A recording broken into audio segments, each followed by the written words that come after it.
Welcome to the Dresden Nexus podcast, recorded live from the 2025 Dresden Nexus conference. I'm your host, Atika Fairuz-Saleh, and today we're joined by Dr. Claudia Ringler, Director, Natural Resources and Resilience at the International Food Policy Research Institute, CGIAR, IFPRI in Washington, D.C. Now, this year marks a special occasion as we celebrate the 50th anniversary of the United Nations University, and I think it's even more special now that I just learned it's also the 50th anniversary of IFPRI. Throughout this series, we'll explore the future of resources and how navigating the interconnected challenges of water, energy, food, land, and other resources, the resource nexus, will shape our path toward a sustainable world. In this episode, we'll hear from Dr. Ringler, who will share some invaluable insights. Thank you for joining us today. Yep, thank you for inviting me. Let's dive into the conversation. Now, the resource nexus approach emphasizes the interconnectedness of water, energy, food, and other resource systems. How can the integration of these systems enhance the sustainability and resilience of global food systems, particularly in regions facing resource scarcity? That's an excellent question. So traditionally, countries developed separate food security strategies, separate water security strategies, and obviously separate energy strategies. With growing natural resource scarcity, it has become clearer and clearer that a food security strategy that is not cognizant of water resources or lack of water resources will never achieve its goal.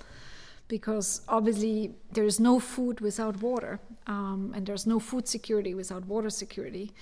So water resources and the withdrawal of water resources account for 75%. 75% of all water withdrawals are used for food production, and it's around 85% of all water consumption goes into irrigated food production. So if those two strategies are not aligned, we will obviously not be able to either achieve food security or water security. So that's a very clear linkage, but also energy is very deeply intertwined with food security. So there was this infamous or famous event when in 2005 and 2007, the United States decided to use biofuels for energy security. So the Energy Security Act and further energy legislation. So today about 40% of the maize or corn produced in the United States are being used just for biofuels. So when they started implementing this new policy, it led to a rapid increase in global food prices. It led to what we now call one of those world food price crises. And the reason for that was that the energy policy had not been aligned with food policy. So I think all of those examples make it very clear that we will not achieve any food security or better nutrition if we don't seriously look at the interactions with both water and energy policies, strategies, and securities. So we really have to look at all three together. And maybe as a final point, in the last 15 years, we've had 3 food price crises. So one was directly, triggered by a change in energy policies. But if you look at the movement of energy prices and fertilizer prices and food prices, they have moved in tandem. So whenever energy prices go up, food prices go up. So this is among others because fertilizer is another key input into food production. And so they basically, co-define each other. Water prices is a little bit more difficult because, of course, water remains a largely undervalued resource. So especially people irrigating generally do not specifically pay for water. But we have seen again in California, where they do have a water market, where water is priced, that if there's, for example, some climate extreme events, water prices go up and then food prices also go up. So it's all connected. So we really need to apply a nexus approach. And I think this example of the impact of the rise in energy prices on food prices, I think we really felt it here in Germany most recently as well.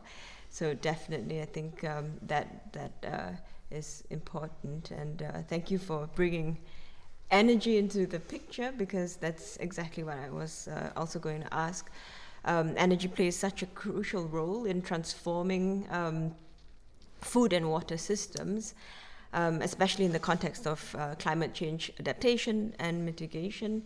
How can energy interventions alongside water and other natural resource management strategies be leveraged to promote greater equity, resilience, especially in vulnerable communities? Yeah, no, that's a great point, particularly in sub-Saharan Africa, where food insecurity levels are largest and highest. This is also where we have the highest energy insecurity levels, so the largest energy poverty. So about one third of the rural population in sub-Saharan Africa still does not have access to electricity, which is something you can't imagine here. Like, you can't charge your phone, you can't turn on the television. There simply is nothing there to support you doing that. So these rural populations really lose out from overall economic development. So to assess the depth of deprivation and also the linkages between energy scarcity and water scarcity and food insecurity and water insecurity, we developed something called the Rural Household Energy Insecurity Experiences Scale. That's a pretty long word. There is already a food insecurity experiences scale. There's a water insecurity experiences scale. And we felt it was important to also look at energy insecurity. There were other energy scales and energy insecurity scales, but none of them combined both the productive benefit streams from energy access and the reproductive, so the domestic. But we know that they're interlinked. And so what we found, for example, in Ethiopia is that when energy insecurity experiences were quite acute, they were linked to food insecurity, because the women farmers we talked to said they cannot cook a meal because they can't find enough energy sources to actually heat, to sufficient cooking fuel to actually prepare a hot meal. And when their spouses come home in the evening, they want a hot meal. And so we even heard of incidences of violence against women linked to energy insecurity that then led to food insecurity. And then they also mentioned that, for example, in the wet season, it was difficult to procure enough firewood because it didn't dry fast enough. And so again, this experience of energy insecurity also led to higher levels of food insecurity. And of course, the time women spend to collect firewood, they do not have time to earn an income.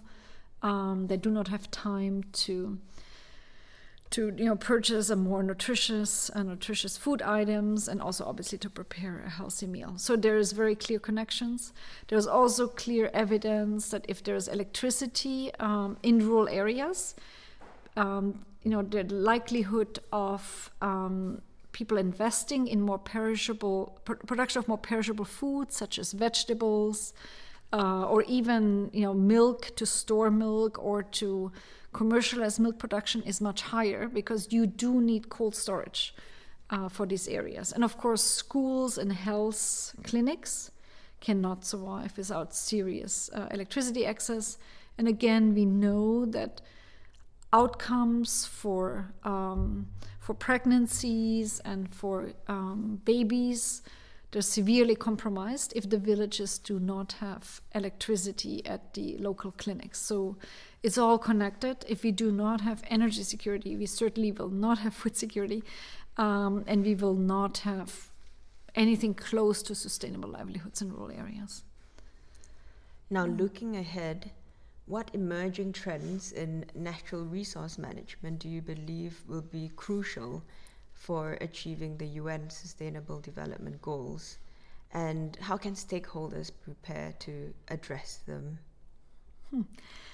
I think it's There's some kind of consensus that climate change and biodiversity loss, I think, are the two key environmental challenges that we have to tackle. We have to tackle to meet any of the Sustainable Development Goals. We have to tackle, especially for equity, food security, and obviously environmental security. How to tackle these challenges is extremely complex. And as we know, those are interventions that you can't say, okay, tomorrow I have achieved it. You need serious commitment, and you need a long-term view, and you need really the commitment of everyone, because both climate change is a global challenge. So even if 10 countries say, okay, I'll reduce my emissions or improve my carbon sequestration, retain some forests, it will unfortunately generally not be sufficient to address the climate challenge. Biodiversity is quite similar. Obviously, there are some countries with extreme, fragile and high levels of biodiversity, and those are also the countries under extreme threat of losing that biodiversity, again, because there's no international support to those countries and no commitment. We see often that rich countries with very limited biodiversity decide to reduce food production, decide to reduce, for example, agricultural chemicals. So that puts more pressure on those countries that are highly food insecure, but have this remaining biodiversity to actually, to unfortunately eliminate the remaining biodiversity that then affects everyone on Earth, because biodiversity is essential to find new crops, to find new cures for diseases, and just to retain ecosystem health globally. So there are huge inequities, and unfortunately the rich countries have not come around to work with the poor countries to retain, improve, and restore some of that biodiversity. So those are the two main threats, and I do not have an easy solution on how to address these global challenges for humanity. Then I have an even harder question. If you have to just say one word, what do we need most to secure a bright resource future? What would that be? It's kind of collaboration across the sectors, but it's also education. I think education and knowledge are basically two words that have gone out of fashion in the last couple of years. Without collaboration, people, across the water, energy, food, and ecosystem health communities cannot come together, because they really have to look outside of their mandates, and they have to say, yes, working with you will get me to a better outcome. But to get to that stage, you do need education, and you need to be willing, to take on new information, to convert that information into knowledge. And so unfortunately that's also currently in short supply, and with recent budget reallocations towards more military and weaponized investments, it's very hard to see how we can turn things around. So yeah, my hope for the future is education, knowledge, cooperation. Thank you for that, Claudia. Very important points. Thank you for sharing your expertise and vision on such a critical topic. It's conversations like these that help us reimagine the future of resources and sustainability, and also to inspire people to also think of what they could do to contribute to a more sustainable and equitable future. Stay tuned for more episodes for the Address the Nexus podcast, where thought leaders from around the world come together to explore solutions to the resource nexus. Until next time, I'm Atika Faris Saleh, and thank you for listening.